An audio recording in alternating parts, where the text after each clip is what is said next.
secuencial y rápida. Tú le pides que gire la mano una y otra vez y él no lo va a poder hacer de manera coordinada. Eso es adiadococinesia o disdiadocinesia, es lo mismo. Tono y marcha. Hipotonía en el hemisferio izquierdo. ¿Ok? Hipotonía, básicamente por la pérdida de la regulación cerebelosa. ¿Ok? Pero si tiene o sea, el cerebelo contribuye con lo que son los reflejos. Como hay disminución de esos reflejos, tienen menor tono muscular, pero sabemos que tienen su fuerza conservada, lo cual es un poquito contradictorio, pero bueno. Marcha táxica por la taxia y desviación hacia la izquierda. Recordemos de lo que hablamos de vestibular. Siempre que hay trastornos vestibulares, la desviación siempre es hacia el mismo lado de la lesión. Entonces, desviación izquierda nos vuelve a confirmar que la lesión está en el cerebelo izquierdo. ¿Ok? Fino. Siempre que hablemos de cerebelo, la lesión es ipsilateral. ¿Ok? Siempre, siempre, siempre. O sea, la manifestación y la lesión es ipsilateral. ¿Qué estructura encefálica está lesionada? El cerebelo. ¿Por qué los signos observados son ipsilaterales de la lesión?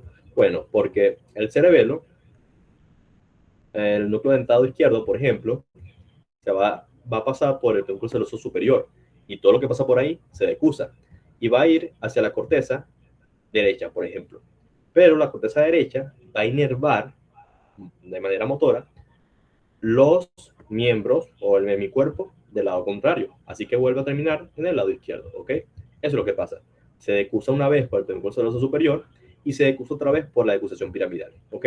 Por eso es que la clínica es ipsilateral, porque al decusarse dos veces, paso del lado izquierdo al lado derecho y después vuelvo a pasar del lado derecho al lado izquierdo. Eso es lo que está pasando. Y de paso, también la vía corticopondina también es contralateral. La corteza derecha se comunica con el cerebelo izquierdo. ¿Okay? La vía corticopondina también es decusada. Pero eso no es tan importante. O sea, sí lo es, pero no para responder la pregunta como tal. Mencione los pedúnculos de interconexión superior, medio e inferior. Indique cuál de ellos constituye la principal vía eferente hacia el tálamo y la corteza cerebral, el superior. ¿Ok? Por el superior pasan las fibras dentadotalámicas, ¿ok? Que después de hacer sinapsis en el tálamo es que llegan a la corteza, ¿ok? Nombre el núcleo profundo de estructura de medial lateral, fastigio, globoso, emboliforme y dentado, ¿ok? De medial a lateral, ¿ok? Identifique cuál de ellos se encarga de la coordinación fina de las extremidades, el dentado principalmente, ¿ok? Esa es una función principalmente del dentado, que recordemos que el dentado es el que se conecta con lo que es el cerebro-cerebelo, que se encarga de la planeación motora, del movimiento fino, todo eso. Porque el fastigio es del vestíbulo cerebelo, que es equilibrio, ¿ok? Y el globoso emboliforme me conforma el núcleo interpuesto, que eso es espino-cerebelo, ¿ok? O palio-cerebelo, que se encarga de lo que es la marcha, ¿ok? Entonces, movimientos finos, núcleo dentado. ¿Alguna duda?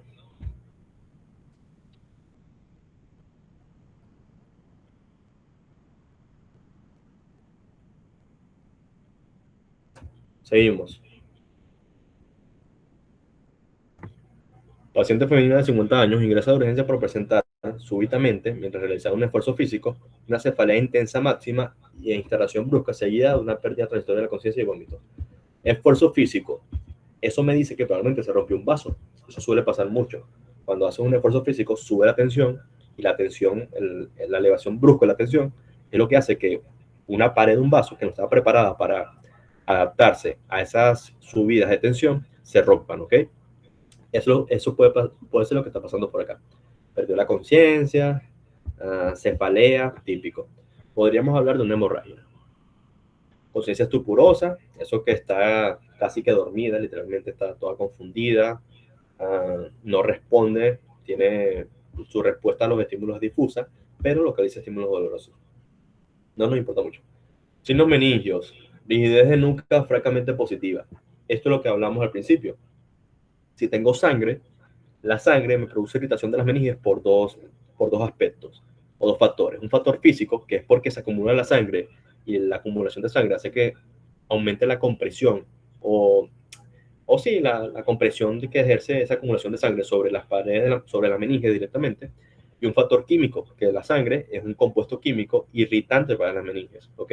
Entonces las meninges se irritan, se inflaman y ejercen su mecanismo de defensa, que son el signo de Kernig, y el de Brusinski, ¿ok? Eso ustedes lo van a ver en semiología, en parasitología, lo van a ver de aquí hasta que se mueran, ¿ok? En el de Kernig, tú lo que vas a hacer es levantar las rodillas del paciente y el paciente, si siente dolor, es un signo de Kernig positivo. Y en el de Brusinski, tú vas a tratar de flexionar el cuello del paciente.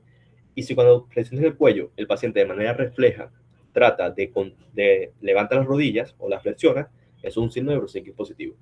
Esos son reflejos que se activan, que activan las meninges para disminuir la tensión que hay sobre ellas, ¿ok? Bueno, el de Kernig es por el dolor. El de Brusinski es porque si yo flexiono las rodillas, disminuye el estiramiento de las meninges, ¿ok? Porque recuerden que las meninges van desde arriba hasta la médula espinal hasta abajo, ¿ok? Así que es una manera de disminuir la tensión de esas meninges. El punto es que esos signos me dicen que las meninges están irritadas. Examen ocular, midriasis pupilar reactiva. Eso quiere decir que cuando hago el examen de reflejo fotomotor, no funciona, no me sirve. No, o sea, no se contraen esas pupilas. Lactosis palpebral en el ojo izquierdo, caída en el ojo derecho, perdón. Caída del párpado, ok, chévere, en el ojo derecho. Líquido cefalorraquídeo hemorrágico, esto ya me dice que la hemorragia es subaranoidea, ok, una hemorragia subaranoidea. Y santocrómico es rosado, ok, más o menos rosado, en las muestras tomadas, ok. Ya está la respuesta, tenemos una hemorragia subaranoidea, que además está afectando el nervio oculomotor, porque de paso que se cayó el párpado, hay una midriasis, ok, es decir, que se abolió el sistema parasimpático. Entonces, como se abole el sistema parasimpático, tenemos el sistema parasimpático activo, ¿ok? Ejerciendo toda su fuerza. ¿Qué hace el sistema simpático? Causa midriasis, ¿ok? Entonces, tenemos una hemorragia, se rompió un vaso, y esa misma hemorragia está causando irritación de las meninges y por otro lado está causando compresión del nervio oculomotor, ¿ok? ¿En qué espacio meningio se ha vertido la sangre? En el espacio subaranoideo. ¿Qué mecanismo anatómico provoca la irritación y rigidez nucal? La inflamación de las meninges y sus mecanismos reflejos de defensa para evitar su estiramiento y mayor irritabilidad. Como ustedes lo quieran responder. Meten labia ahí. La ruptura de un aneurisma en qué arteria del círculo cerebral causa compresión directa del tercer par craneal en la fosa craneal media. Las aneurismas, ok, aquí lo que pasó fue un aneurisma, aumentó la tensión y ese aneurisma tiene unas paredes delgadas, se rompe el vaso, hemorragia. En este caso, las aneurismas suelen pasar en las arterias comunicantes, en la anterior, que es la más frecuente, o en su defecto, en la posterior, ¿ok? Y la posterior es la que tiene mayor relación con el tercer par craneal. Por ende, probablemente esto fue una ruptura de un aneurisma en la arteria comunicante posterior, ¿ok? Probablemente, que es una de las más frecuentes. Recordemos que el tercer par craneal, de hecho, tiene una relación muy importante con esas estructuras vasculares, porque pasa por una pinza vascular que está entre la cerebral posterior y la cerebelosa superior. Entonces, después de pasar por esa pinza vascular, queda literalmente en contacto con la arteria comunicante posterior, ¿ok? Y bueno, un aneurisma se rompe, la sangre se acumula y causa compresión del tercer par craneal. Y es por eso que se produce la midriasis y la lactosis palpebral. Describe el trayecto completo del líquido cefalorraquídeo desde su producción hasta su drenaje definitivo en el sistema venoso. Ok. Líquido cefalorraquídeo. Se produce en los plexos coroideos del ventrículo lateral, del tercer ventrículo y del cuarto ventrículo. Ya sabemos que todo esto está comunicado, ¿ok? Pasa del ventrículo lateral al tercer ventrículo por el agujero de Monro, ¿ok? El agujero de Monro, y pasa del tercero al cuarto por el acueducto de Silvio o acueducto mesencefálico, ¿verdad? Del cuarto ventrículo van a ir hacia el espacio subaranoideo, ¿ok? O bueno, vamos a decirlo así. Primero pasan por los agujeros de Lusca, ¿ok? El agujero de Lusca y el agujero de Magendie para entrar en el espacio subaranoideo, ¿ok? En el espacio subaranoideo. Pasa por todas esas cisternas que ya conocemos y después va a drenar a través de las granulaciones aranoideas, para drenar, como ya saben, en el seno sagital superior, ¿ok? En el seno sagital superior, ¿ok? Así es como se produce el líquido cefalorraquídeo y tiene su flujo hasta finalmente drenarse en el sistema venoso, el seno sagital superior. Ojo, estas granulaciones aranoideas están en muchos senos, están en muchos lados, pero principalmente en el seno sagittal superior. ¿Alguna duda?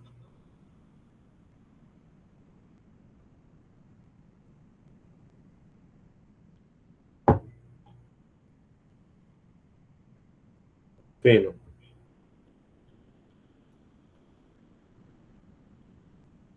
Paciente masculino, 60 años, diabético y fumador. Esta combinación es mala porque las patologías arteriales son muy frecuentes en estos pacientes. He ingresado a otras presentar bruscamente vértigo, náuseas, dificultad severa para deglutir, voz ronca, inestabilidad para mantenerse en bispestación. ¿Ok?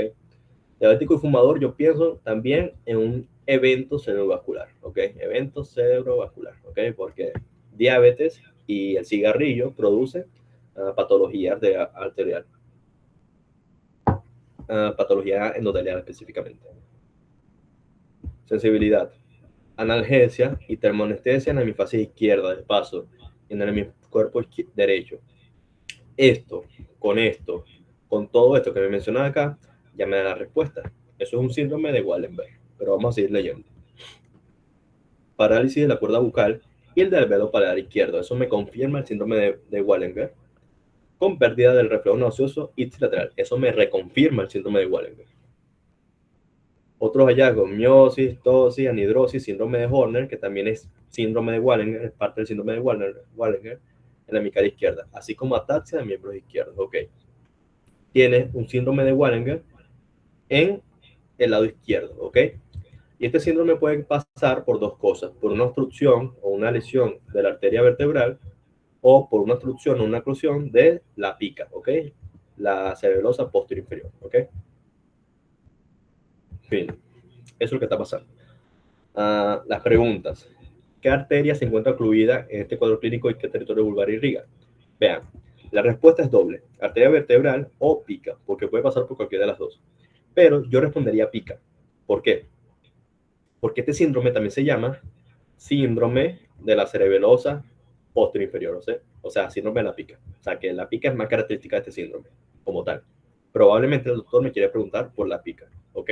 Entonces, yo respondo arteria cerebelosa posterior inferior, ¿ok? ¿Qué territorio vulvar irriga? El territorio vulvar superior o rostral y dorso lateral, ¿ok? Ese territorio específicamente. Explique la razón anatómica por la cual la pérdida de la sensibilidad termoalgésica es ipsilateral en la cara, pero contralateral en el cuerpo. Bueno, porque me está agarrando en esa área, me está quitando la irrigación a lo que es el núcleo espinal del trigémino, ¿ok? Y el núcleo espinal del trigémino da sus fibras hacia el ganglio de Gasser ipsilateral, o sea, ya se excusaron todas esas fibras. Por ende, la clínica o la pérdida de la termoalgesia del núcleo espinal es ipsilateral, porque ya esas fibras salen o llegan, mejor dicho, del mismo lado. En cambio, en el cuerpo, tengo pérdida de la termoalgesia porque se me lesionan los tractos espinotalámicos, ¿ok? Espinotalámicos. Y recuerden que esos tractos van subiendo y pasan por todo el tallo encefálico. También pasa por la médula oblongada y pasa por el territorio que irriga esta pica, ¿ok? Se me lesiona el tracto espinotalámico, pierdo la termoalgesia, pero como el tracto ya se decusó en la médula espinal, estoy en un punto por encima de la decusación. Por eso es que la pérdida de la termoalgesia, en cuanto al resto del cuerpo, es contralateral, porque estoy lesionando también el tracto espinotalámico por encima de su decusación. Esa es la respuesta. ¿Qué núcleo del tronco cefálico se lesionó para provocar la disfagia y la disfonía por parálisis laringofaringia? Se me lesionó el núcleo ambiguo, ¿ok? El núcleo ambiguo también es el núcleo motor de los nervios glosofaringio y vago, ¿ok? Y el vago, bueno, también el glosofaringio, pero principalmente el vago, el principal constituyente del plexofaringio, ¿ok? Que va a inervar, por supuesto, todos esos músculos de la faringe y etcétera, ¿ok? Entonces, por eso es que tengo esa disfagia, esa disfonía, porque se me dañó el núcleo ambiguo y se pierde la inervación de los músculos de la faringe. Si no puedo mover los músculos de la faringe, evidentemente no puedo tragar, eso es disfagia, y no puedo hablar bien, eso es disfonía. O disarta también puede pasar. Entonces, el síndrome de Wallenberg tiene muchos síntomas, muchos. Pero bueno, esos son los que mencionó el doctor en este caso clínico. ¿Alguna duda?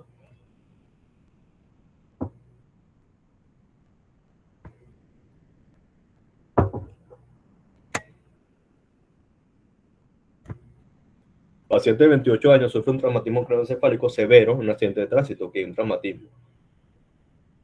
Tras superar la fase crítica, se observa que ingiere cantidades masivas de agua, ok, ya sé que puede estar lesionado, y elimina volúmenes elevados de orina muy diluida. Eso es algo similar a algo que ya hemos visto, que es la diabetes insípida, ¿verdad? Que ya sabemos que es por una lesión del núcleo supraóptico, ¿ok? Que es el principal productor de ADH.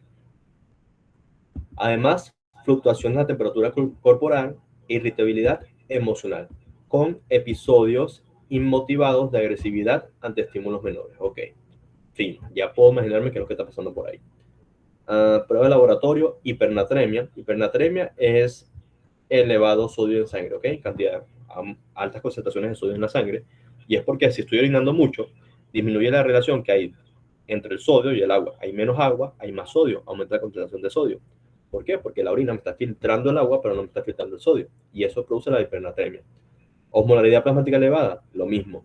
Si quito el agua de mi sangre o disminuyo la cantidad de agua de mi sangre, pero mantengo los solutos, las proteínas plasmáticas y todo eso, aumenta la osmolaridad. Así de sencillo.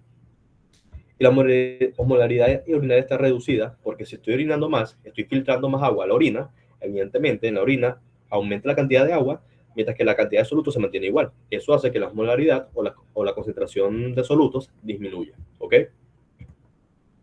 Signos vegetativos. La habilidad de la presión arterial. La habilidad quiere decir que se modifica con facilidad. Como tengo una alteración hidroelectrolítica, es decir, que los volúmenes de agua en mi sistema nervioso cambian a cada rato porque estoy orinando, tomando agua, orinando, tomando agua, orinando, tomando agua, la cantidad de sangre o la cantidad de agua que hay en mi sangre cambia frecuentemente. Eso va a conllevar a que se modifique la tensión arterial a cada rato, ¿ok? Eso lo van a ver en fisiología. Y frecuencia cardíaca también, porque la frecuencia cardíaca responde a la presión arterial. Evidentemente también se va a modificar en respuesta a esta presión arterial, ¿ok? Durante los estados de agitación, chévere. ¿Qué estructura del cerebro está comprometida para causar esta alteración endocrina, autonómica y conductual? El hipotálamo, ¿ok? El hipotálamo tiene función endocrina, función autónoma y función en la conducta. Identifique qué núcleos de esta región se encargan de la síntesis y liberación de la hormona antidiurética. Ya sabemos que principalmente el supraóptico, pero sabemos que también el paraventricular, ¿ok? Por si acaso, ¿ok? Recuerden que hay una discusión sobre si los dos producen o solo uno de los dos produce, pero ya sabemos que para el doctor Ruber, creo que era, bueno, para el AFIFI, no vamos a hablar de los doctores, vamos a hablar de la AFIFI, tanto el supraóptico como el paraventricular producen ADH, solo que el supraóptico lo produce más, ¿ok? Así que la respuesta en ese caso es doble. ¿Cuál es lo que se cae de la regulación de la temperatura corporal? El núcleo anterior y el núcleo posterior del hipotálamo, ¿ok? El posterior conserva el calor, ¿ok? Como conserva el calor, si se me daña, voy a tener una hipotermia, ¿ok? Porque pierdo la conservación del calor.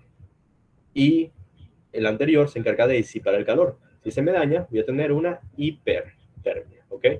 Hipertermia, porque pierdo la capacidad de disipar el calor. Y bueno, probablemente están los dos están dañados probablemente, y es por eso que se me produce esas alteraciones fluctuantes de la temperatura corporal. ¿Mediante qué sustancia blanca se conecta la formación hipocámpica con los cuerpos mamilares? A través del fornix, ¿ok? Específicamente el fornix postcomisural, ¿ok? ¿Y qué centro subcortical interviene en la regulación de las respuestas emocionales de agresividad? Aquí la respuesta nuevamente es doble, porque yo les podría decir acá amígdala, porque la amígdala está muy relacionada con lo que son las respuestas de agresividad y todo eso.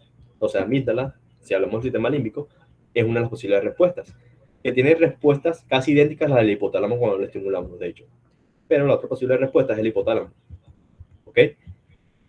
Específicamente, el núcleo ventromedial, ¿ok? Es el que más se asocia a esto. Así que no sé cuál de las dos respuestas que da el doctor. No sé cuál le parezca más, pero las dos son válidas de acuerdo a los libros. Se describe, la FIFI describe, que la alteración de la conducta es más inmediata en el hipotálamo, que en la amígdala. Cuando se me altera la amígdala, la alteración de la conducta es más gradual. Así que como esta tiene fluctuaciones severas o una hiperactividad emocional repentina, podemos decir que es del hipotálamo, ¿ok? Probablemente el núcleo ventromediano. Pero bueno, las dos respuestas pueden ser válidas, honestamente. Pero vamos a quedarnos con el hipotálamo y específicamente el núcleo ventromediano. Sobre todo porque también tiene clínica de otros núcleos hipotalámicos, ¿ok? Entonces, obviamente nos quedamos con hipotálamo porque hay otros núcleos hipotalámicos lesionados. Por ende, la lesión está en el hipotálamo. Entonces tuvo un traumatismo craneoencefálico severo, andaba en una moto, se lesionó el hipotálamo y se me lesionan un coñazo de núcleos. Entre esos núcleos, el supraóptico que me producía la hormona antidiurética, ya no produce, se dejó de producir esa hormona, evidentemente, no puede contrarrestar la diuresis. Entonces aumenta la diuresis, aumenta su ganas de orinar, se, se dañan los núcleos anterior y posterior del hipotálamo, que son los que se cargan de la temperatura corporal, y de paso se me daña el ventromediano, ¿ok? Tiene todo eso junto. ¿Alguna duda?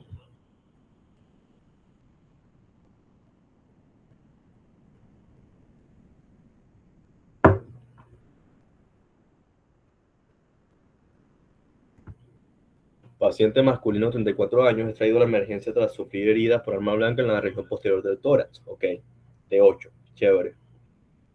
Al examen físico se observa compromiso focalizado exclusivamente en la mitad derecha de la médula espinal. Ok, eso es una hemisección medular. Ya, está, ya no dijo la respuesta, literalmente, pero bueno, vamos a analizar el caso. Examen motor. Parálisis motora, pérdida de fuerza, evidentemente, hiperreflexia al miembro inferior derecho, con signo de Babinski presente en dichos pies.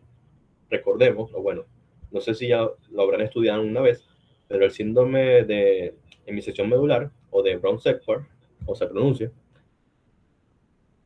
se caracteriza porque por debajo del lugar de la lesión va a haber un síndrome de motoneurona superior, pero a nivel de la lesión, hay un síndrome de motoneurona inferior, ¿ok? Pero bueno, en este caso, por debajo, en el nivel inferior, hay síndrome de motoneurona superior. Bien, y eso es la hiperreflexia, eso es el signo de Babinski. Sensibilidad propioceptiva y vibratoria. Por supuesto. Sí. Vamos a poner la imagen mejor.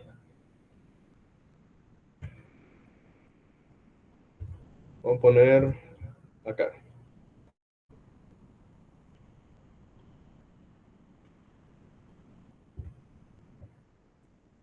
En este síndrome, déjame borrar todo esto. Como pueden ver, estoy agarrando toda la mitad de la médula espinal, ¿ok? Por ende, estoy lesionando todos los fascículos ascendentes y descendentes que estén pasando por toda esta parte de la médula espinal. Entonces, tengo una lesión de la columna dorsal, tengo lesión de los fascículos córtico-espinales, ¿ok? Y, bueno, de todos los que están pasando por ahí. Y de paso voy a tener lesión también de los espinotalámicos por la comisura blanca anterior, ¿ok? Entonces, bilateralmente hay pérdida de la termolgesia. Ipsilateralmente va a haber uh, tanto clínica motora como clínica sensitiva, ¿ok?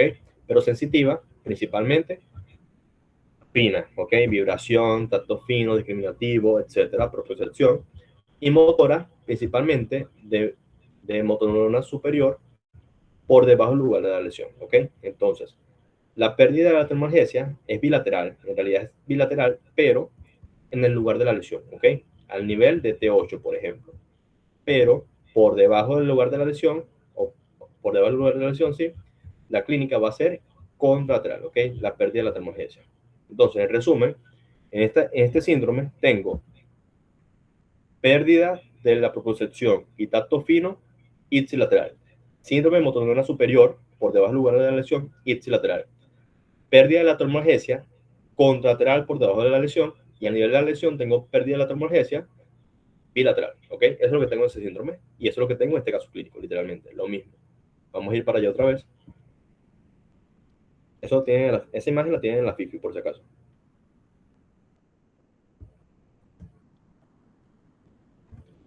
Entonces, tengo, repito, el síndrome motor neuronal superior ipsilateral por debajo del lugar de la lesión, tengo pérdida de la sensibilidad propioceptiva y vibratoria ipsilateral, ¿ok? Por debajo del lugar de la lesión, por debajo de T10, y tengo pérdida de la sensibilidad termoalgésica del miembro inferior izquierdo. Bueno, a nivel de la lesión es bilateral, pero bueno, izquierdo me sirve, contralateral, comenzando dos dermatomas por debajo del nivel de traumatismo. Quiebre. Recordemos que, ¿cómo es que la vía espinotalámica, que es la que lleva la termoalgesia, después de que entre la médula espinal, asciende dos segmentos. Así que si yo lesiono la vía espinotalámica, la manifestación clínica es dos segmentos por debajo de la lesión. ¿Ok? Eso es lo que está pasando en este nivel. La lesión probablemente fue a nivel de T10, T9, por ahí, y se está manifestando en los dermatomas L1, L2, probablemente. Eso es lo que está pasando. Entonces, ¿qué tracto de sustancia blanca de la médula espinal se encuentra comprometidos en el lado derecho para dar este patrón clínico asociado? Ok, muchos, pero lo que corresponde con este patrón serían el fascículo córtico-espinal lateral, principalmente, bueno, los dos, pero principalmente lateral, los fascículos gracil y cuneiforme, y los fascículos espinotalámicos laterales también, ¿ok? Esos son los que están afectados.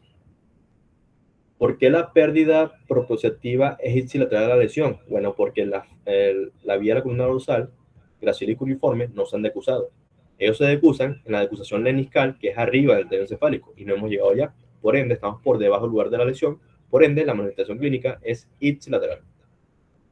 La pérdida termoalgésica es contralateral. ¿Por qué? Porque la vía espinotalámica se decusa por la comisura blanca anterior, dos niveles por debajo del lugar de la lesión. Entonces, evidentemente, lesiones de un lado, se me afecta el otro, porque estaría teóricamente por encima del lugar de la lesión, porque ellas se decusaron, esta vía espinotalámica, por la comisura blanca anterior.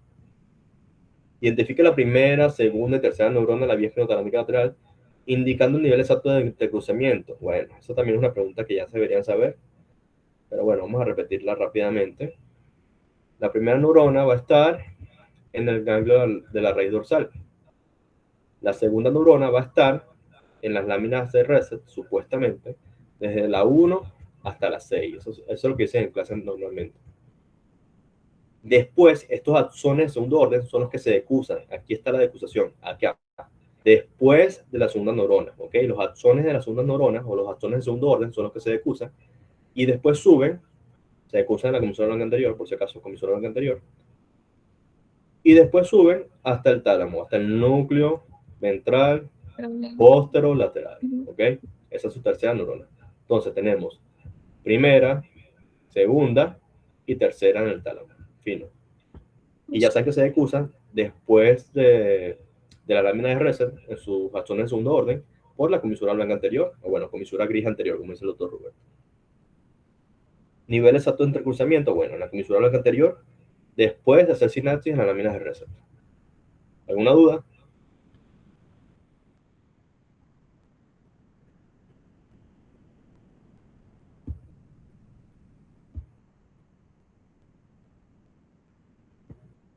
Vamos ya con el último. Paciente masculino de 62 años presenta un cuadro vascular agudo por obstrucción de la arteria cerebrosa posterior inferior. Ya lo vimos. Síndrome de Wallenberg. Ya, de una. Sin pensarlo mucho. Izquierda, ok, del lado izquierdo, ok. A nivel del bulbo raquídeo dorsolateral. Perfecto. Ya sabemos que es un síndrome de Wallenberg. Ya lo hablamos por completo. Tiene anestesia para el dolor y temperatura en el cuerpo derecho porque se lesionó el fascículo espinotalámico por encima de su decusación, y en la hemifasis izquierda porque estoy agarrando el núcleo espinal trigeminal de ese mismo lado. Disfagia, disfonía, parálisis de la cuerda bucal izquierda, síndrome de Horner izquierdo. Ya sabemos todo esto. ¿Por qué? Por la lesión del núcleo ambiguo, ¿ok? Ipsilateral. Síndrome de Horner, no se los dije, pero la vía simpática como tal nace del hipotálamo. Bueno, todo el sistema autónomo nace del hipotálamo. Esas fibras hipotalámicas van a ir, son como la primera neurona, entre comillas, y después es que van al astro intermedio lateral, ¿ok? Entonces, en ese trayecto, estas fibras que van del hipotálamo al astro intermedio lateral, evidentemente van a pasar por la médula oblongada. Y bueno, cuando quedan dañadas justo a este nivel por la oclusión de esta arteria, también se pierde esa inervación simpática. Por ende, también tenemos un síndrome de Horner por la caída del músculo de Müller, por la pérdida de la midriasis y por la pérdida de la sudoración. Fino. Fuerza motora conservada, ok. En este síndrome de Wallinger no hay lesión de la vía corticoespinal, por ende la fuerza motora se conserva. Las preguntas. Describe las estructuras neuroanatómicas precisas contenidas en la región posterolateral del bulbo raquídeo que se ven afectadas por la oclusión de este vaso específico. No jodas. Núcleo ambiguo, núcleo espinal trigeminal, fascículos, espinos talámicos. Pueden responder esto como lenisco espinal si quieren. Pero bueno, a mí no me gusta mucho usar ese término por diferentes cosas. Pero se podría decir lenisco espinal. Pero bueno, fascículos espinotalámicos. ¿Qué más? Lo ambiguo, esto, principalmente eso. Bueno, y las fibras hipotalámicas, que van hasta fibras simpáticas, vamos a poner fibras autónomas del hipotálamo. Fibras autónomas del hipotálamo que van para la médula espinal. Fibras autónomas hipotalámicas, ¿ok? Estas son las principales cosas que están afectadas en relación con estos síntomas que me está poniendo acá, porque hay más cositas por ahí que no vamos a mencionar.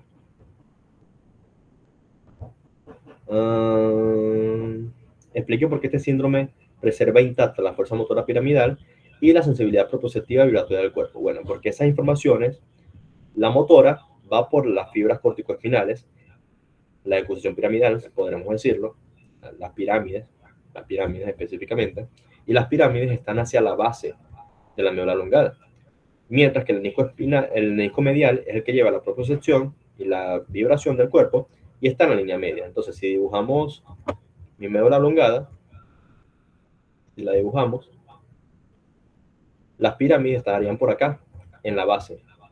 El menisco espinal estaría por acá, hacia la línea media, y el menisco medial estaría por acá, y la lesión estaría abarcando todo esto, ¿ok? La región dorsolateral. Por ende, me agarra el núcleo espinal trigeminal, me agarra los fascículos espinotalámicos y todo eso, pero estas cosas quedan intactas.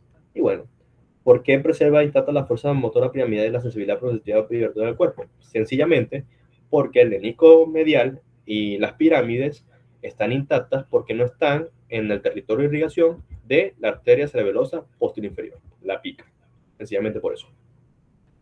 ¿De qué vaso principal arterial nace habitualmente la arteria cerebelosa posterior inferior?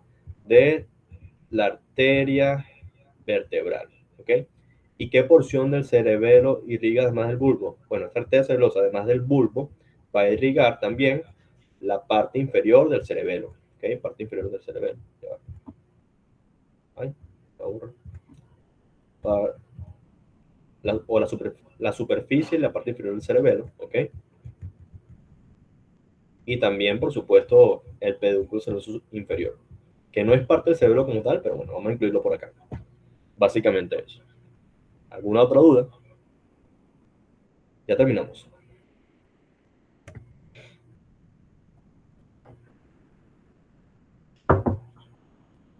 Espero que hayan notado todo eso.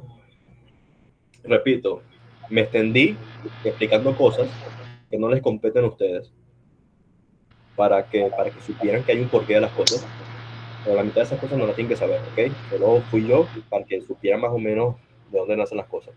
Ustedes sepan únicamente, a duras penas, con sus propias palabras, mira, a ver, se me lesiona esta vía, ocurre esto, se me lesiona esto, ocurre esto. Yo les voy a responder únicamente las preguntas y se las paso por escrito. Va a llegar tarde. Los que se vayan a dormir, lo leen en la mañana.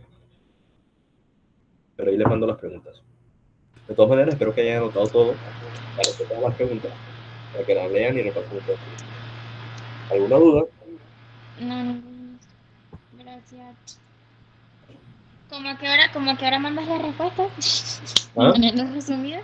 ¿Cómo a qué hora? Bueno, Como ya eso veremos. de las 12. Va a ver. Ponte que a las 11 por ahí, puede ser. Ah, ok. Está bien, no es tan tarde. O 12, no sé, vamos a ver. Una Vamos a cosa, ver. Marco.